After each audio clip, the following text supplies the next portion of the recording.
Tontolo ny fandriam-pahalemana voafetra ny fahafahan'ny polisim-pirenena mandray fepetra moa amin'ny fiarovana ny vahoaka noho ny tsy fahampian'ny enti-manana eo am-pelatanan'izy ireo araka ny fanamarihan'ny ministra misahana ny Filaminana anatiny androany. Efa misy ara-mofo ny fanatonana ny gouvernemanta ny primature ary ny fiadidian'ny tetezamita nentina ampahafantarana izany. Mitatra vaovao ravakarandrebenala Sitsiry Rakotorsan.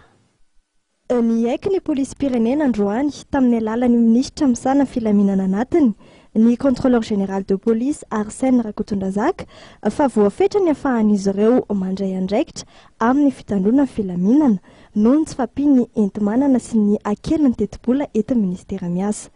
Nosongany manokana tamin'izany moa ny tsy fampian'ny solika amin'ny fotoana iantsony olotsotra ny larana maitso.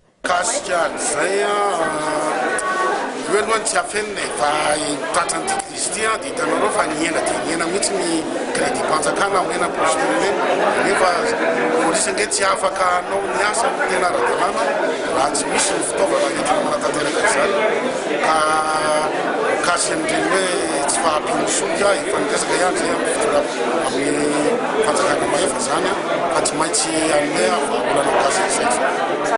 Efa nisy ny fanatonana amin'ny gouvernemanta ny primature ary ny fiadidian'ny tetezamita entina anatsarana izay enti-manana ny polisim-pirenena izay eo amin'ny fitandrona ny Filaminana. Fantatra moa fa amafisiny eo anivon'ny ministera misahana Filaminana anatiny ny fiara-miasa amin'ny tsy miakiny mba ahafahan'izy ireo manatsara sy mampitombo ny fitaovana enti-miasa. Moto misy 120 moa ny fantatra fa hiasa anamora ny fivezivezen'ny fiarakodia eto Antananarivo renivohitra.